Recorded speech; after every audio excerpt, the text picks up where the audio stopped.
Chers amis, l'heure du bilan de l'année 2023 a sonné, l'occasion parfaite pour une nouvelle vidéo de la boîte noire.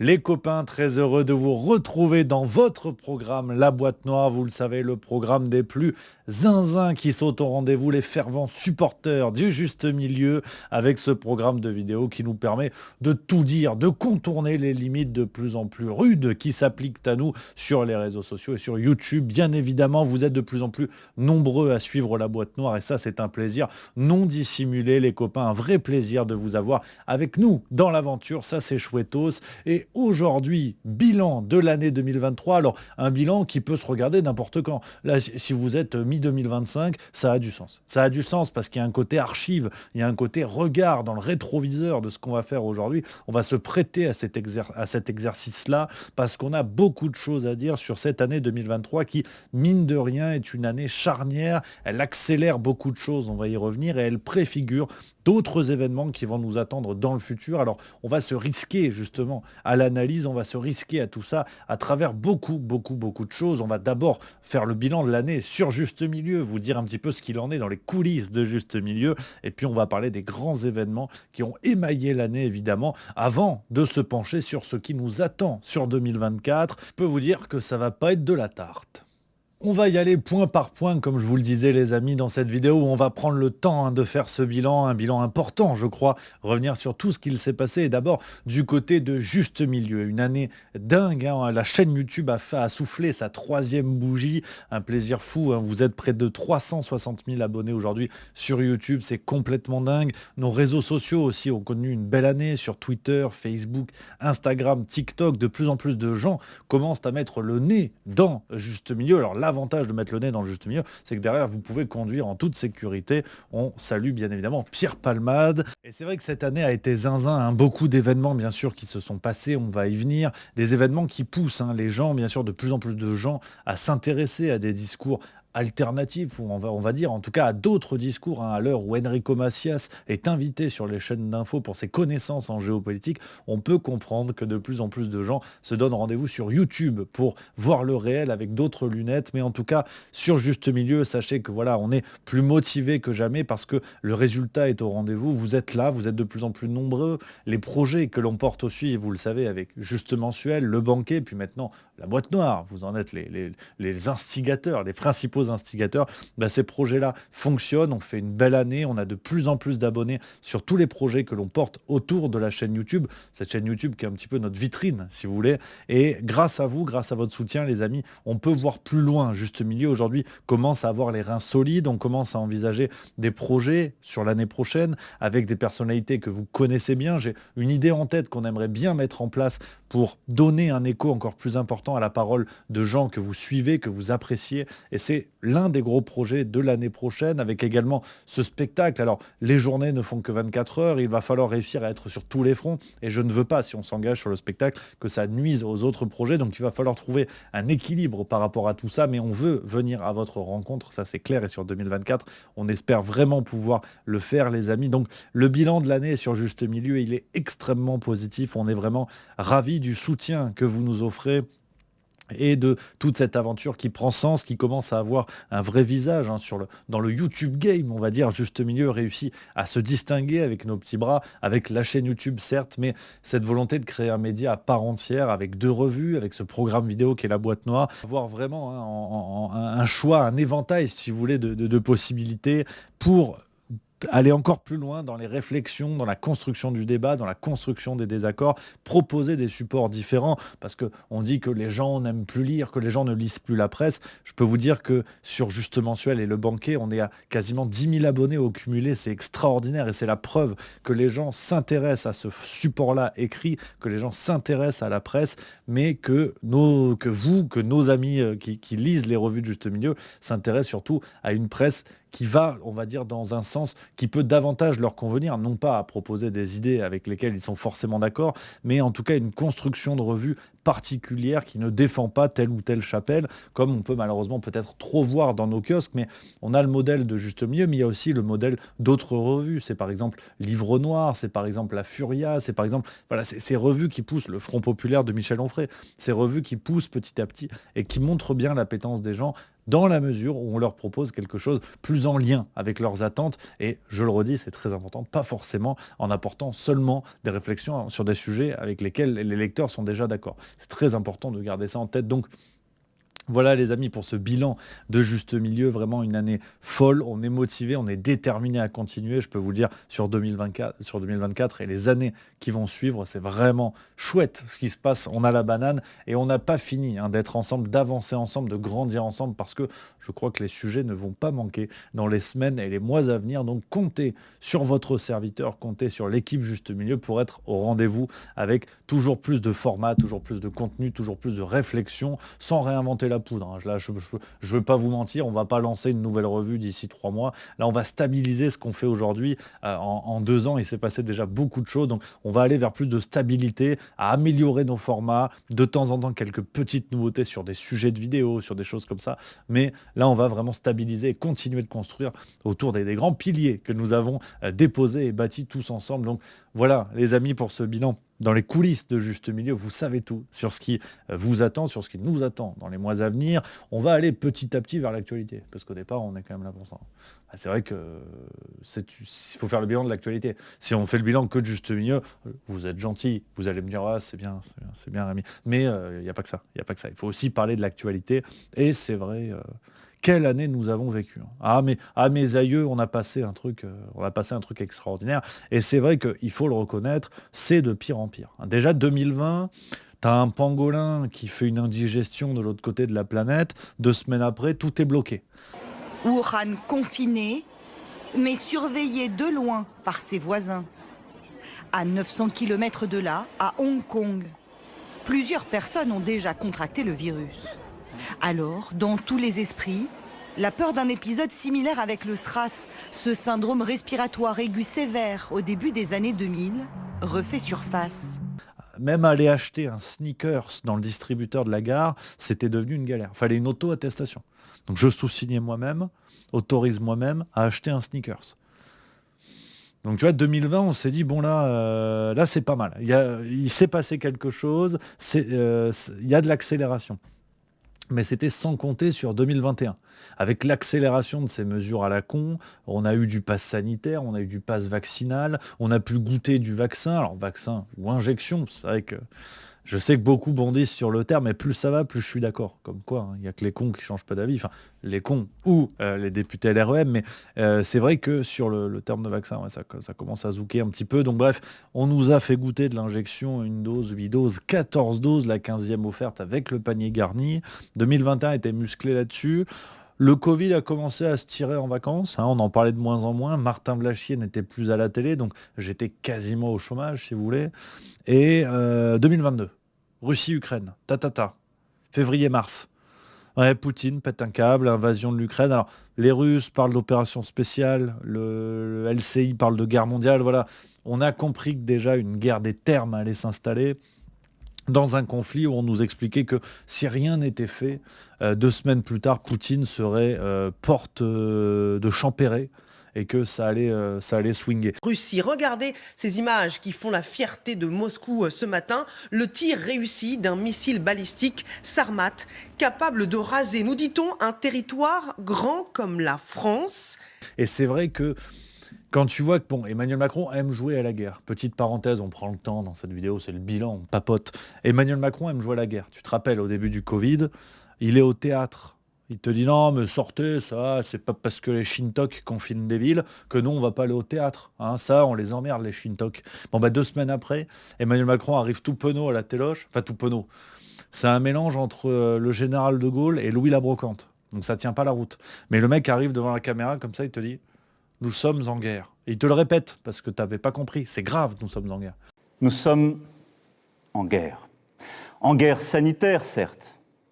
Nous ne luttons ni contre une armée, ni contre une autre nation. Mais l'ennemi est là, invisible, insaisissable, qui progresse. Et cela requiert notre mobilisation générale.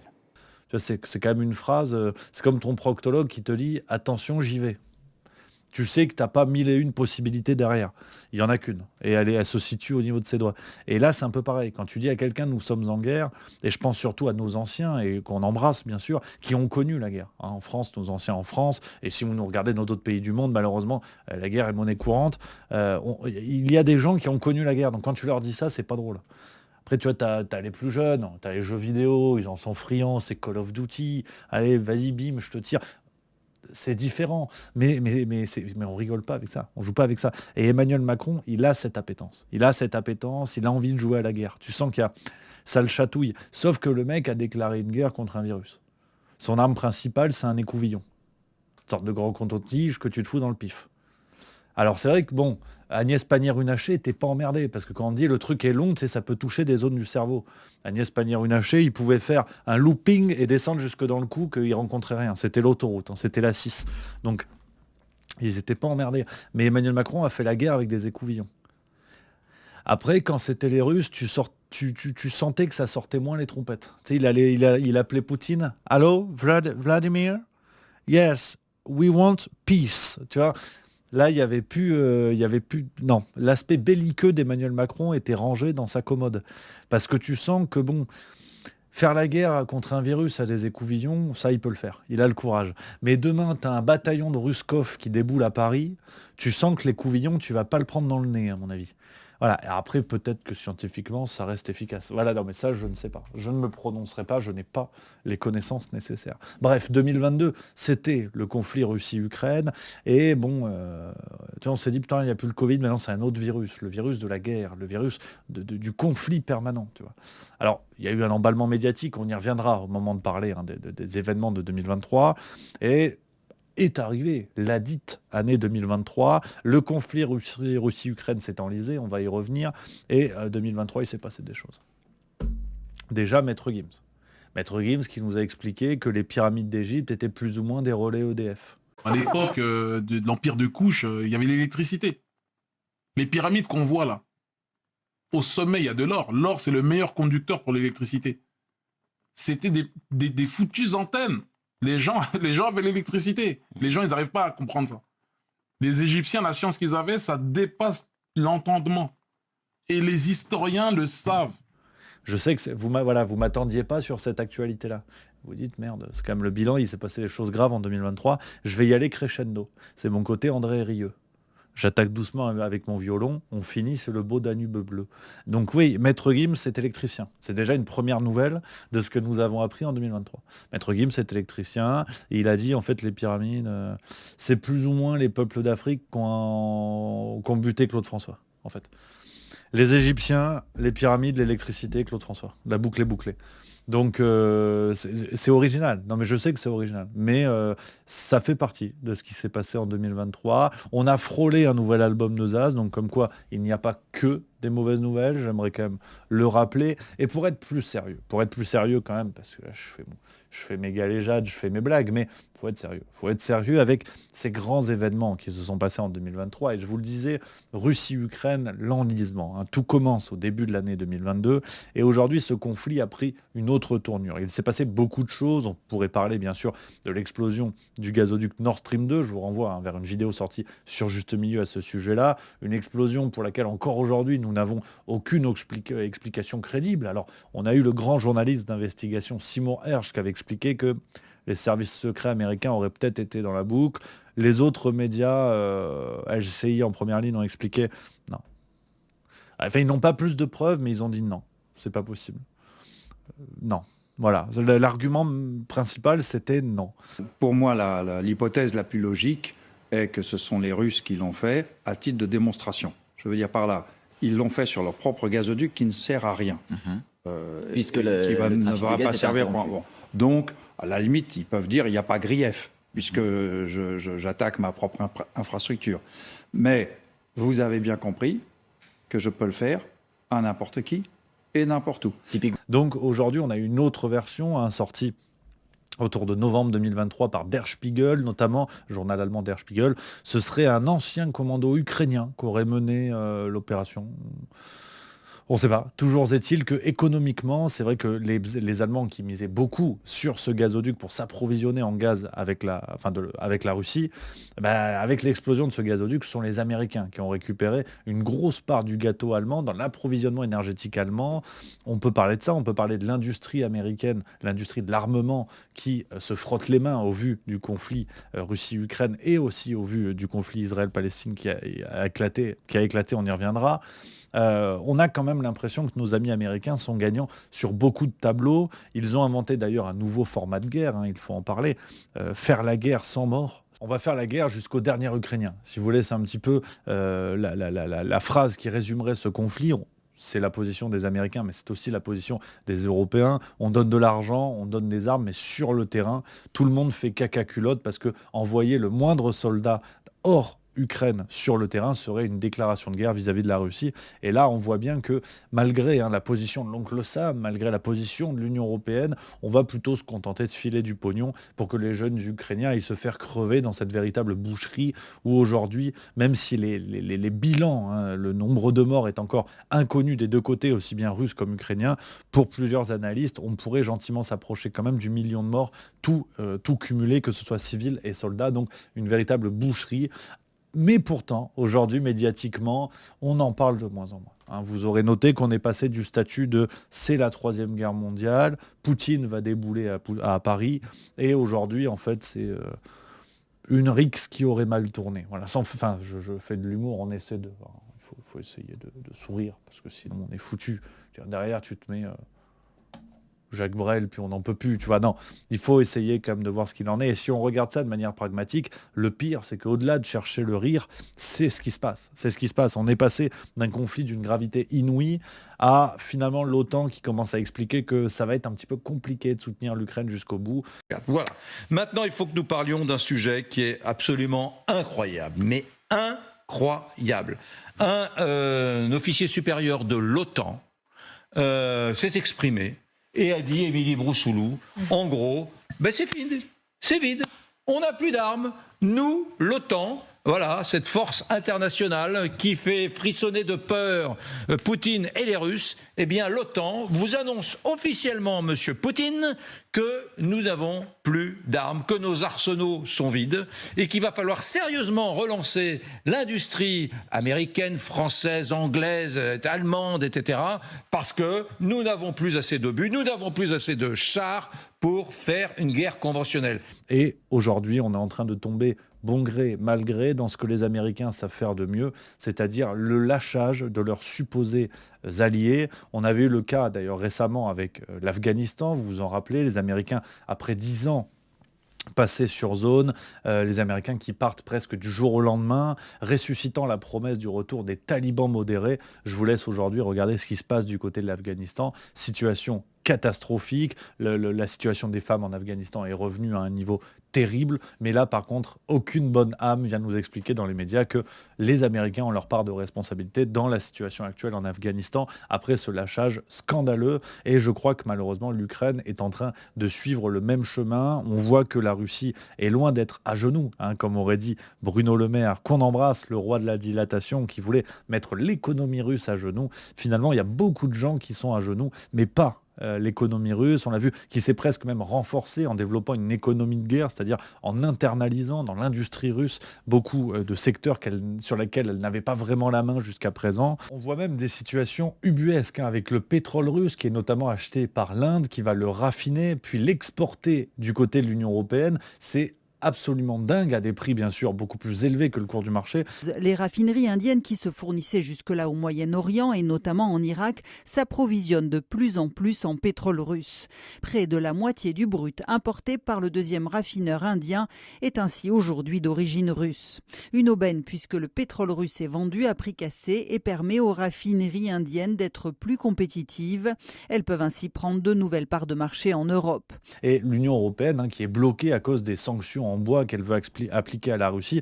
Or, elle prend un véritable coup de boomerang dans le museau parce que aujourd'hui, et on le voit avec l'inflation par exemple qu'il y a en Europe, les premières victimes des sanctions européennes semblent être les Européens eux-mêmes. Donc une situation complètement dingue, et nos dirigeants qui continuent de parader. Ursula von der Leyen continue de distribuer les grandes enveloppes d'argent, avec un argent où on ne sait pas où ça va. Alors on n'a aucune idée. Sur la traçabilité, on sait qu'il est parti, ça c'est sûr, mais sur la traçabilité... aucune idée. Donc c'est assez extraordinaire, hein, pour finir sur ce premier volet, cette première grande actualité de 2023, et qui est très importante parce qu'elle démontre vraiment presque le fonctionnement aujourd'hui de ce que peut être une guerre moderne.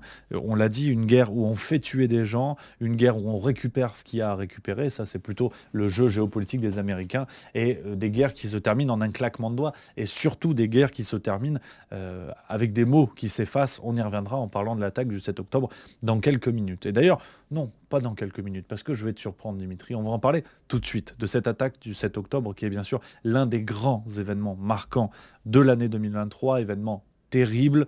On ne va pas, vous connaissez la maison sur ce sujet-là, on ne va pas tomber dans la guerre des mots, parler de génocide, de pogrom, vous connaissez la ligne juste milieu. C'est une ligne que je pense profondément intellectuellement, hein. On est dans la boîte noire, donc je peux vous dire franchement ce qu'il en est. Tu vois. Vous l'avez vu dans les précédentes vidéos, hein, on ne se mouche pas du coude. Donc non, la ligne que j'ai sur ce genre de sujet est de privilégier la paix en toute situation et en tout temps, de préserver le plus de vies civiles. Il y a eu cette attaque du 7 octobre, une attaque terroriste du Hamas, plus de 1200 morts, essentiellement des civils, assassinés, ça c'est clair. On a eu une réponse d'Israël, une réponse en représailles à l'attaque du Hamas, une réponse normalement militaire où le but était de pourchasser les membres du Hamas. Or, on a aujourd'hui, d'après certaines données, plus de 30 000 morts civils du côté des Palestiniens, du côté de Gaza, puis de la bande de Gaza.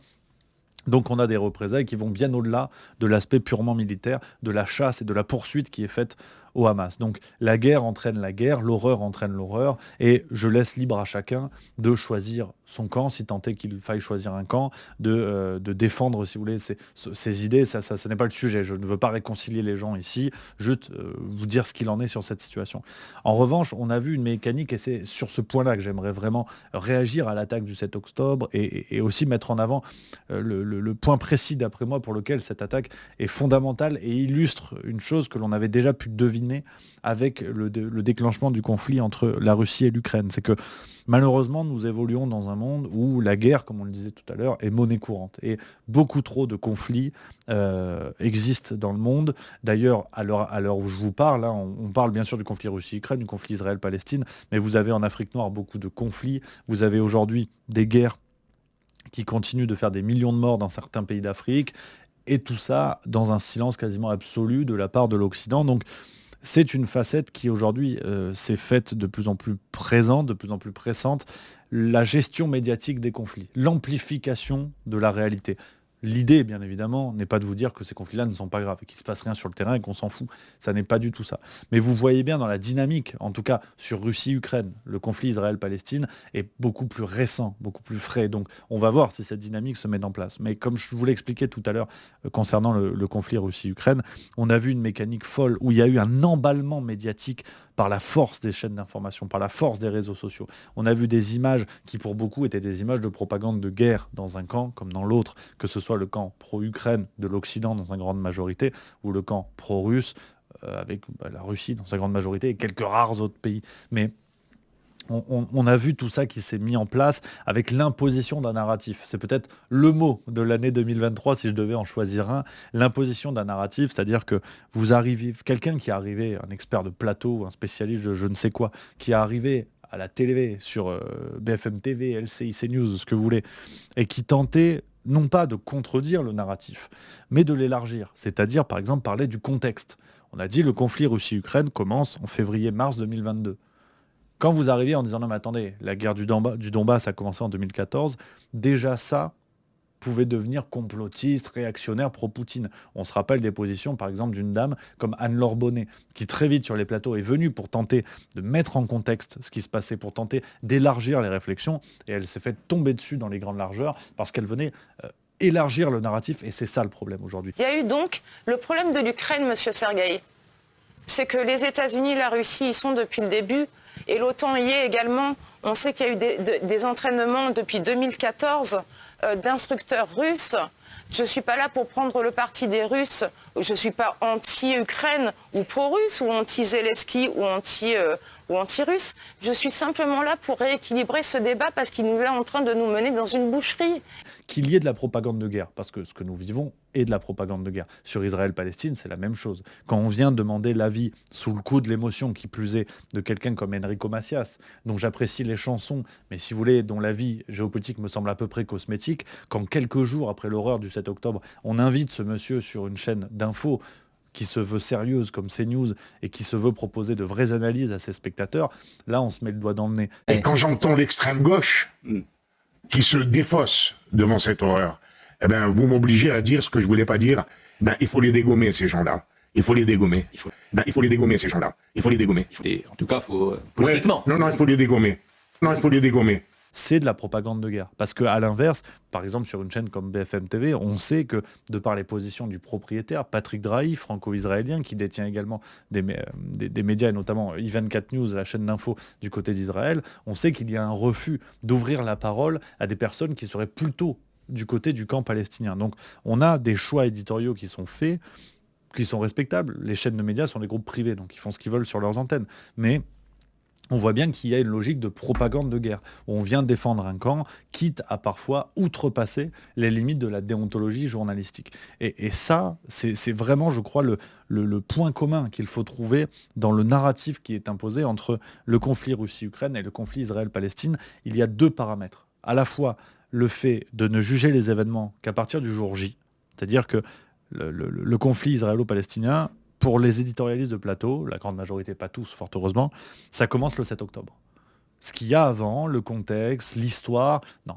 On ne peut pas le prendre en compte parce que ce serait nuancé, contextualisé, contrasté, et donc expliqué. Est-ce que vous condamnez le Hamas, cette question qu'on a entendue de partout. Et ça, c'est un véritable point commun, et malheureusement, et parce que cette vidéo est dédiée au bilan de 2023, je crois qu'il faut vraiment garder ça en tête, parce qu'on va le voir revenir. On en avait eu d'ailleurs un avant-goût avec le Covid, bien évidemment, dans un autre contexte, dans un autre registre. On a vu l'apparition d'un narratif s'imposer, où on disait c'est comme ci, comme ça, et les gens qui viennent t'expliquer que confiner les gens chez eux alors qu'on est sur une maladie qui peut se transmettre, est-ce que c'est la bonne idée ? Déjà ça, c'était le pire des complotismes. Et on a vu ce que ça donnait, pour rester et finir cette parenthèse sur le Covid, on a vu ce que ça donnait, c'est qu'aujourd'hui, tous ceux qui ont défendu ce narratif sans accepter la moindre remise en question, aujourd'hui font caca culotte complet, marche arrière pour certains, ou en tout cas pour la grande majorité, n'assument absolument rien du tout, en sachant que leurs erreurs ont été démontrées pour la grande majorité. Donc fin de la parenthèse sur le Covid, mais c'est vraiment, je crois, le gros point d'analyse qu'il faut garder en tête dans le cadre de ce bilan de l'année 2023. C'est l'imposition de ce narratif à travers le paramètre de l'analyse au jour J et l'impossibilité de la contextualisation. C'est vraiment terrible ce qui est en train de se passer par rapport à ça. C'est une insulte à l'intelligence, qu'on soit bien d'accord. Mais de fait, bien évidemment, les copains, les copines, sentez-vous libres de faire tout ce que vous voulez, mais en tout cas, à titre personnel, j'écoute de plus en plus les gens qui prennent ne serait-ce que ce risque, déjà cette phrase est zinzin à dire, mais ce risque de mettre en contexte. Après, les gens défendent ce qu'ils veulent, mais aujourd'hui, des intervenants médiatiques qui vont mettre en contexte, quels que soient les médias, sont pour moi déjà des gens qui ont un courage intellectuel qui se fait de plus en plus rare. Donc, sur l'attaque du 7 octobre, pour continuer et finir sur cette partie, je crois qu'il y a vraiment... c'est cette donnée-là à prendre en compte. On va voir comment le conflit évolue, mais vous le voyez déjà dans les médias, on a eu des discours d'une violence rare, on a vu des condamnations terribles dans les médias avec des politiciens, on pense à des gens comme Meir Habib et consorts, qui étaient invités sans cesse pour donner vraiment une narration très vive sous le coup de l'émotion du conflit. Et déjà aujourd'hui, on voit tout ça qui assez rapidement finalement est en train de retomber. Et on a un contraste qui est tout à fait curieux, où c'est parti avec une violence folle, et aujourd'hui ça retombe à toute vitesse, alors qu'on prédisait un conflit d'ampleur, peut-être même le début de la Troisième Guerre mondiale, au moment où l'Iran était encore assez hésitante sur ses positions. Donc, on ne va pas refaire tout l'aspect géopolitique de ce contexte, je vous renvoie bien sûr vers les experts de la question, sur YouTube ou dans les librairies, qui ont fait des ouvrages et des analyses extrêmement intéressantes sur ce sujet-là. Mais affaire à suivre, mais gardons bien en tête effectivement cette construction du narratif, ce narratif au jour J, et cette impossibilité de la contextualisation qui vont être à mon avis des ennemis que l'on va retrouver sur notre chemin pour 2024 et les années à suivre. Autre ennemi et autre volet de ce bilan sur lequel je voulais revenir avec vous les amis, en faisant un lien entre 2022 et 2023, c'est l'arrivée au pouvoir de Javier Milei, l'affreux Jojo argentin Javier Milei, ultra-libéral, qui avait comme argument de campagne sa tronçonneuse avec laquelle il se promenait fièrement dans les rues, en expliquant qu'il allait tronçonner dans les dépenses publiques, qu'il allait couper dans les dépenses publiques.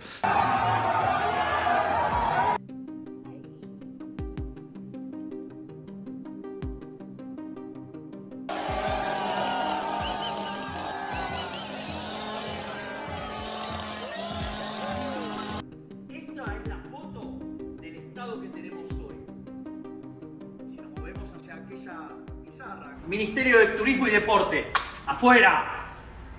Ministerio de Cultura, afuera. Ministerio de Ambiente y Desarrollo Sostenible, afuera. Ministerio de las Mujeres y Género y Diversidad, afuera. Ministerio de Obras Públicas, afuera. Aunque te resistas. Se acabó el curro de la política. ¡Viva la libertad, carajo! El Banco Central lo voy a cerrar. ¿Y entonces con el peso? El peso va a desaparecer. Circulará la moneda que los argentinos quieran.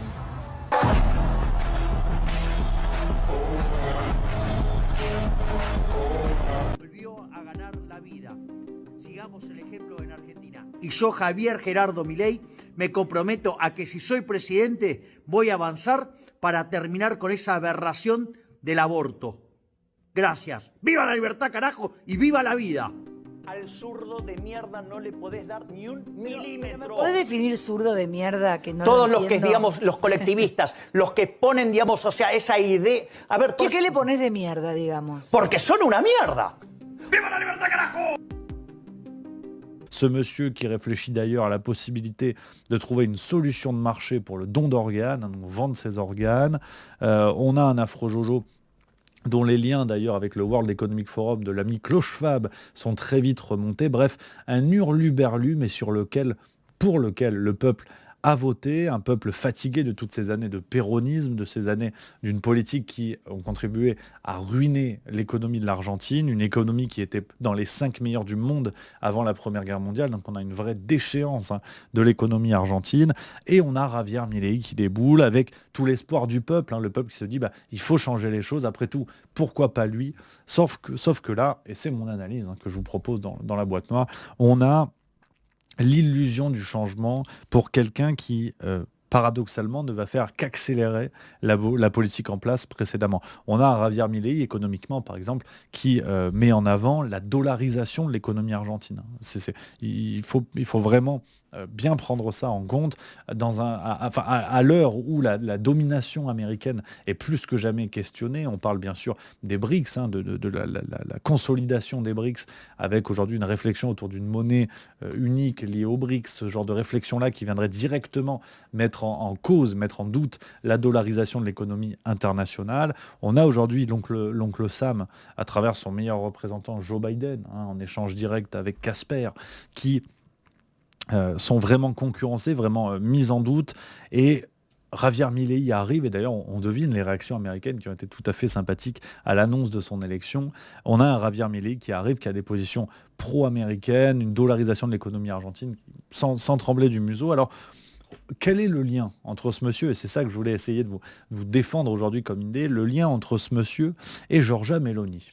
L'ami Giorgia du côté de chez nos amis italiens qu'on embrasse, un beso para la pizza. Voilà, non, je ne sais pas parler italien, absolument pas. Je n'ai aucune notion. Même tagliatelle, c'est limite. Tu vois, l'accent est à chier, donc vraiment, c'est pas fou. Mais on a eu, alors peut-être, voilà, en guise de précaution avant d'attaquer, peut-être que Javier Milei ne suivra pas du tout le même chemin. En tout cas, on a un candidat qui est présenté comme un hurluberlu, un anti-système qui va tout briser, qui a les espoirs du peuple parce que c'est un populiste réactionnaire, et finalement, ce monsieur risquerait de ne faire que poursuivre la politique en amont. Pourquoi peut-on craindre ce risque? Parce que ce fut le cas avec Giorgia Meloni. Ce fut le cas avec Giorgia Meloni, où, rappelez-vous, on en a déjà parlé plusieurs fois, Giorgia Meloni était présentée comme la candidate anti-système qui allait tout briser, qui allait tout ruiner, le retour de Mussolini, l'extrême droite, les chemises brunes, l'arthrose articulaire, enfin vraiment tout ce qu'on pouvait rêver de pire. 100 ans exactement après l'arrivée au pouvoir de Mussolini, un parti post-fasciste est favori pour remporter les élections législatives en Italie. Je vous présente Giorgia Meloni, que les sondages présentent comme la future première ministre italienne.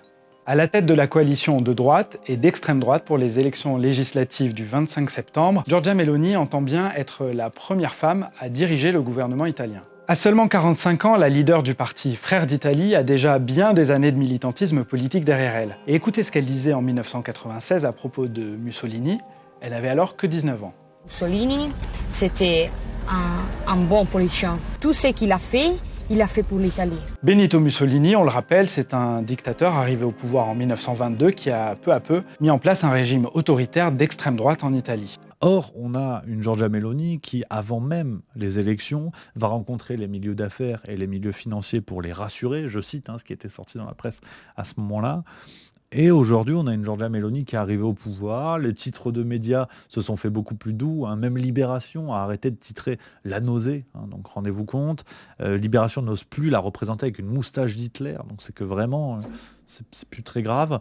Et on a surtout une Giorgia Meloni qui a annoncé, à travers l'un de ses ministres, le fait que l'Italie allait augmenter son quota d'immigration légale à plus de 450 000 nouveaux entrants d'ici 2025. Et ce, pour satisfaire aux besoins du marché du travail italien, avec, on en a déjà parlé dans une précédente vidéo sur Jean-Claude Michéa, avec cette nécessité de faire pression à la baisse sur les salaires nationaux et contenter par là même le capital. Avec un C majuscule, un peu de marxisme fait toujours du bien.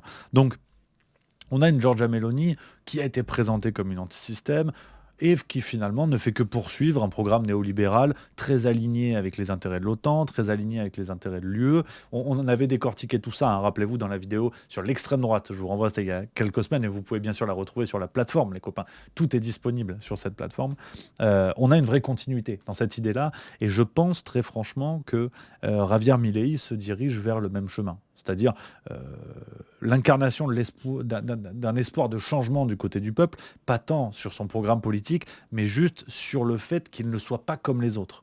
Et c'est un vrai danger de la politique, où pour le coup, les médias ont raison d'alerter le peuple, de dire attention, une personnalité politique qui n'est pas comme les autres, ce changement-là qu'elle apporte n'est pas bon en soi.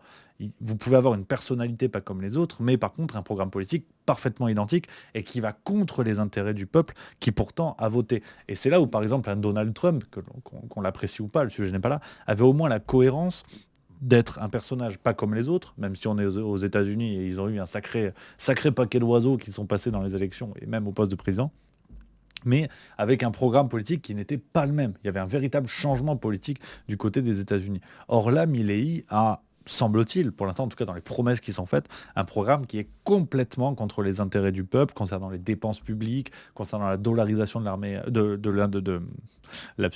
l'économie argentine. Enfin bref, on a des mesures qui risqueraient d'avoir des effets encore plus délétères qu'avant sur la vie des Argentins et des Argentines. Donc affaire à suivre sur Milei, mais c'est vrai que l'alerte Meloni, là encore, dans le cadre de ce bilan et ces notions que l'on doit garder en tête pour ce qui arrive, je crois qu'il faut vraiment être très prudent sur ça. Et bien sûr, si on file la réflexion jusqu'au bout, on doit s'appliquer ce raisonnement à la France, à la situation de la France. Attention, et Éric Zemmour en était une alerte. Je sais que beaucoup d'entre vous, chers spectateurs, ne sont pas d'accord avec ça, mais regardez le programme d'Éric Zemmour.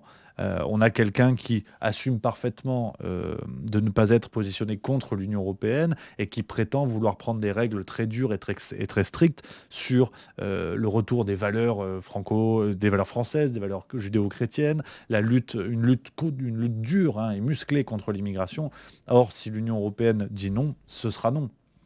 Et donc, attention, on parle d'Éric Zemmour parce qu'on l'a vécu dans la campagne présidentielle de 2017, de 2022, pardon, mais d'ici 2027 justement, soyons prudents à ce qu'un nouveau, ou d'ailleurs un homme ou une femme, en tout cas à ce qu'un nouveau personnage politique n'émerge pas dans la veine d'une Mélanie, dans la veine d'un Milei, c'est-à-dire un personnage un peu original, un peu curieux, et qui finalement ne ferait que perpétuer le programme politique de ses prédécesseurs. Donc c'est ce qui me fait peur aujourd'hui. Pour finir sur ce volet-là, on a aussi la marque, et c'est très intéressant, on le disait là encore dans la vidéo sur l'extrême droite, on a la marque d'un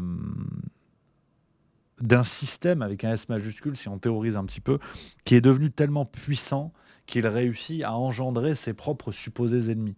C'est-à-dire que vous avez une Mélanie, ou même l'Union européenne, par son visage le plus tristement connu, qui est celui d'Ursula von der Leyen, l'Union européenne va dire « attention à Mélanie, le danger, l'extrême droite, machin, machin ». Et finalement, vous avez quelqu'un qui est complètement aligné avec les intérêts de ce même système incarné par l'Union européenne. Et c'est là la grande force, c'est finalement cette logique du cheval de Troie.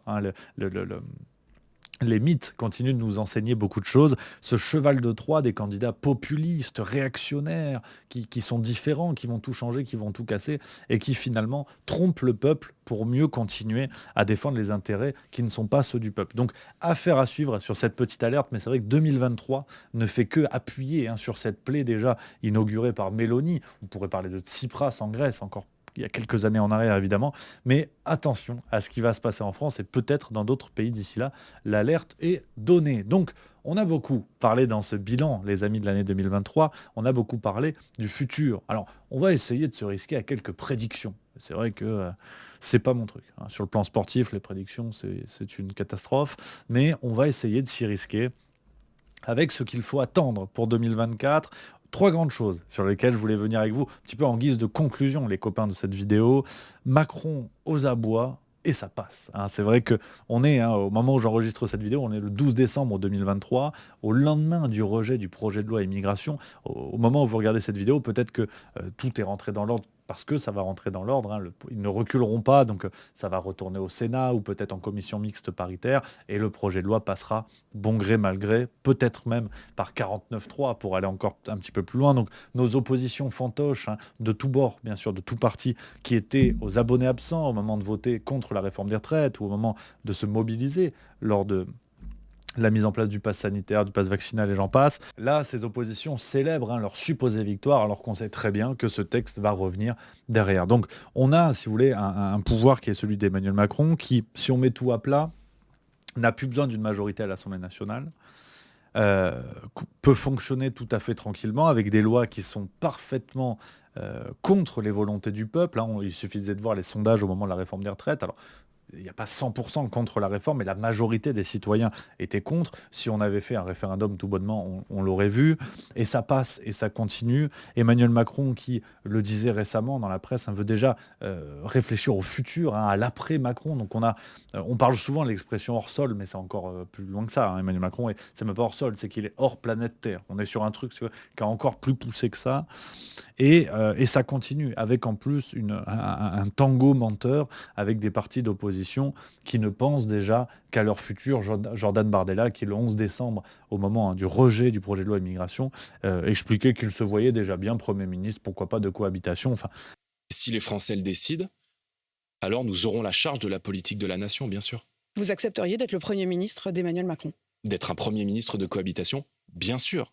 On voit bien une décorrélation totale des intérêts du peuple avec ce jeu politique qui devient aussi crédible qu'un épisode de la Star Academy. Donc pour 2024, je crois qu'il va falloir être très prudent sur ce qui va se passer, quelles vont être les magouilles, quels vont être les tours de passe-passe de la Macronie pour se maintenir. Mon petit pronostic, je vous l'ai dit, j'allais en faire, c'est dans la boîte noire, on peut s'y risquer. Et puis si je me trompe, n'hésitez pas bien sûr à me le rappeler à la fin de l'année prochaine. J'ai hâte que vous foutiez de ma gueule, mais c'est le but du jeu. Je crois qu'on va avoir une normalisation plus accélérée que jamais du RN, avec effectivement, et Bardella a raison, une possible cohabitation, mais ce qui ne contribuera qu'à créer un parti unique d'une Macronie qui sera main dans la main à la fois avec LR, à la fois avec le RN, et ce qui ne laissera pour seul ennemi qu'une extrême gauche, si on caricature, je sais que l'appellation n'est pas appréciée par certains de nos amis des Insoumis, mais si on prend, pour caricaturer un petit peu et aller vite sur l'échiquier politique, il ne restera qu'une extrême gauche complètement déchirée, avec un Jean-Luc Mélenchon qui cannibalise un petit peu son propre parti. On ne sait pas encore s'il sera à la tête pour 2027, mais en tout cas, ce seront les seuls opposants à Emmanuel Macron. Donc je crois qu'effectivement, c'est précisément ce qui peut se passer d'une Macronie qui va se maintenir bon gré mal gré avec ce genre d'accord assez terrible. Autre point de ce qu'on peut attendre pour 2024, les élections européennes. Alors, on va aller très vite dessus parce que on va être face à un jeu politique, si vous voulez, sidérant, une fois n'est pas coutume. L'illusion de ces partis d'extrême droite qui vont s'unir, les partis souverainistes, rendez-vous compte. Or, on le sait très bien avec l'Union européenne, si des partis étaient vraiment dangereux, ils ne seraient pas là. Donc la magouille va continuer, on va faire croire au peuple qu'il faut se mobiliser pour ne pas avoir de Frexit, d'Italixit, de Spanexit, je ne sais pas comment on peut dire, pour tous les pays d'Union européenne, mais l'affaire va continuer, on va avoir tout ça, tous ces fameux partis, on en parlait tout à l'heure, dans la même dynamique d'illusion populiste qui est celle de Giorgia Meloni ou Javier Milei, on va avoir la même chose aux élections européennes. Attendez-vous à des campagnes terribles dans les médias où on va dire le danger de l'extrême droite, l'explosion de l'Union européenne, et bien évidemment, il ne se passera rien dans une Union européenne qui n'a pas attendu ce genre de scrutin pour faire dicter sa loi. Donc ça, c'est effectivement ce qui nous attend pour 2024. On aura aussi des élections du côté des États-Unis. Alors là, c'est encore plus illisible. Enfin, pour le coup, là, c'est bien plus illisible, on va dire, que nos élections européennes. Trump, Biden, on ne sait même pas pour l'instant. Alors, Trump, c'est quasi certain. Biden, semble-t-il, va se représenter. On ne sait pas... On ne sait même pas s'il peut traverser la rue, donc, mais apparemment il va se représenter, là ils sont sûrs. Un beau duel qui nous attend, mais on n'est pas à l'abri de nos surprises. Pour le coup, là je ne me risquerai même pas à faire des pronostics parce que je crois que ça va être zinzin, ces élections aux États-Unis, avec un Donald Trump qui peut peut-être être en prison d'ici là, Joe Biden pas beaucoup mieux concernant les histoires de son fils Hunter Biden. Il va se passer énormément de choses et on est aux États-Unis. N'oublions pas que c'est le pays du Far West, ça peut dégainer à tout moment. Ce fantasme, cette menace est souvent mise en avant, est souvent agitée, mais une situation de guerre civile aux États-Unis est complètement envisageable. Il y a un terrain qui est très explosif, donc je préfère être extrêmement prudent. On en reparlera bien évidemment dans la boîte noire et sur YouTube, mais il va se passer beaucoup de choses aux États-Unis. On va être aux aguets, on va suivre ça de près. Et sinon, les amis, dernier grand point de ce qui va se passer en 2024, ça va être les JO de Paris. Et là, je vais me faire un peu plus grave. Là, on va moins ricaner parce que pour aller très vite, on a déjà dit beaucoup de choses sur les Jeux Olympiques de Paris, mais je dois vous avouer, les amis, et pour finir cette vidéo, vraiment un sentiment intime que j'ai, ces JO de Paris me font peur. Je vous le dis tout de suite, me font très peur. Si vous regardez cette vidéo et qu'ils sont passés, et qu'ils se sont bien passés, tant mieux. Et là, vraiment, j'espère me planter. Mais ces jeux me font très très peur dans la mesure où on le sait d'ores et déjà, la cérémonie d'ouverture des JO de Paris est un danger sans nom. Et je reprends ce que disait le criminologue Alain Bauer dans une émission sur France 5 qui s'était lancée dans l'air. C'était il y a quelques mois au sujet de la cérémonie d'ouverture. On va dire pour l'histoire et ici ce soir que la cérémonie d'ouverture des JO de Paris 2024 est une folie criminelle. Voilà. Ah oui ? Il n'y a rien qui, d'un point de vue de la sécurité et de la sûreté des athlètes, des organisateurs et du public, n'est envisageable sous cette forme-là. La préfecture de police n'y était pas défavorable, il était totalement opposé pour des raisons légitimes. Il n'y a pas un expert français, étranger, du CIO ou d'ailleurs qui trouve que ce truc a du sens, non seulement pour les menaces habituelles, mais je voudrais rajouter... Menaces habituelles qui sont juste... Qui sont le hooliganisme, les mouvements. Tout le temps, à cause d'un autre événement qui se passe à côté. Voilà. Et il est impossible de sécuriser 12 km au-dessus de Paris, sur la Seine, dans ces conditions-là. Et quelle est votre crainte par rapport au drone ?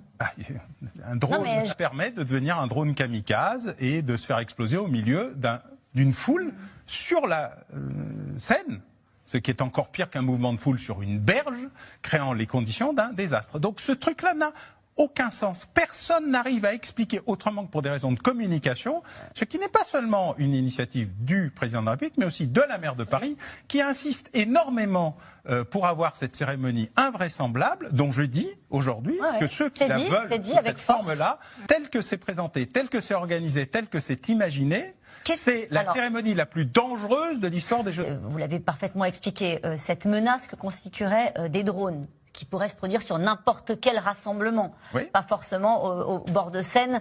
Qu'est-ce qui fait le plus peur aux spécialistes de la sécurité dont vous êtes? C'est un rassemblement sur des bords de Seine? Non, c'est le mouvement de foule et surtout se trouver en situation de collision, créant une sorte de gigantesque désastre en série, comme les grands carambolages. Et donc, sauf que vous êtes sur l'eau. Et donc dans des conditions d'intervention des services de secours qui sont extraordinairement handicapés, à la fois par la foule qui est sur la rivière et par la capacité des services de secours à intervenir au milieu de plusieurs centaines de milliers de téléspectateurs. Par ailleurs, c'est un événement qui attire mécaniquement, vous allez avoir 2-3 milliards de téléspectateurs, c'est quand même un appât extraordinaire. Donc voilà, je préfère, si vous voulez, vous donner les mots d'un spécialiste de la question. On a effectivement aujourd'hui une cérémonie d'ouverture, certes extraordinaire, avec des barges sur la Seine, ça ne s'est jamais fait, super. Mais à l'heure actuelle où la France n'est pas foutue d'organiser une finale de Ligue des Champions au Stade de France à cause des supporters anglais, là on part sur des JO avec des kilomètres et des kilomètres de Seine à sécuriser, de bord de Seine à sécuriser, une menace terroriste claire, des attentats qui ont lieu quasiment tous les mois en France désormais, et on va faire ça en toute connaissance de cause, avec un plan B d'ailleurs qui ne semble même pas vraiment étudié par le comité d'organisation. Donc je dois vous avouer que ça me fait très peur, même si au risque d'être complotiste, je vais aller au bout de ce que je pense, les copains, je crois que... Je n'irai pas jusqu'à dire que cette menace est volontaire et qu'elle est précisément mise en place pour qu'il se passe un drame. Ce serait absurde de ma part, je n'ai aucun élément. Mais il est vrai que je ne comprends pas pourquoi des gens qui sont en charge de la sécurité d'un tel événement, surtout pour la cérémonie d'ouverture qui va être regardée par des milliards de téléspectateurs à travers le monde, pourquoi dès aujourd'hui on n'active pas un plan B pour limiter le risque? Parce que, imaginons un scénario simple, vous avez un attentat d'ampleur à ce moment-là, devant les caméras du monde entier. Déjà, l'intervention des forces de l'ordre, vous avez des milliers de personnes sur des bords de Seine, des interventions des forces de l'ordre qui sont rendues beaucoup plus compliquées. Ça peut être un véritable carnage. Et ce qui me fait peur, et là je suis volontairement complotiste, donc je préviens, je suis complètement complotiste, ce qui me fait vraiment peur, c'est la violence d'un attentat diffusé comme ça dans le monde entier, en temps réel, avec une violence psychologique internationale à l'image de celle du 11 septembre, par exemple, en direct, ce genre d'image, et qui justifierait derrière un état d'urgence plus musclé que jamais en France, et la possibilité pour le pouvoir en place, qui s'en est jamais vraiment caché, qui apprécie particulièrement ce genre d'état d'urgence pour faire passer des lois qui d'ailleurs parfois n'ont plus rien à voir avec l'aspect sécuritaire, mais en tout cas la possibilité d'avoir une mainmise complète sur le pays, et c'est ce qui me fait peur. Donc là je suis complètement complotiste, c'est un scénario qui est un scénario d'hurluberlu, et je n'espère qu'une chose, c'est de me tromper, mais je ne comprends pas comment on peut aller à une telle vitesse dans un mur sans songer à un moment donné à ralentir. Donc affaire à suivre les amis, on en reparlera bien sûr dans la boîte noire, on fera des vidéos spéciales sur les Jeux Olympiques, bien sûr les copains. En attendant, voilà, on arrive au bout de ce bilan de 2023, vidéo longue, mais c'est la boîte noire, vous vous habituez au format, j'espère que ça vous plaît les amis, n'hésitez pas à faire vos retours, c'est très important pour moi. Et on va se retrouver la semaine prochaine et on va rigoler, je vous en dis pas plus, nouvelle vidéo que je suis en train de préparer, on va rigoler, vous allez voir, on va rigoler ou pas? Est-ce qu'on peut rire de tout? C'est la question que je vais vous poser. Voilà les amis, pour ce bilan, en attendant, merci à vous d'être là, merci à vous de soutenir Juste Milieu à travers la boîte noire. Prenez soin de vous, on se retrouve d'ici une semaine, vous connaissez la chanson, et à très bientôt dans la boîte noire.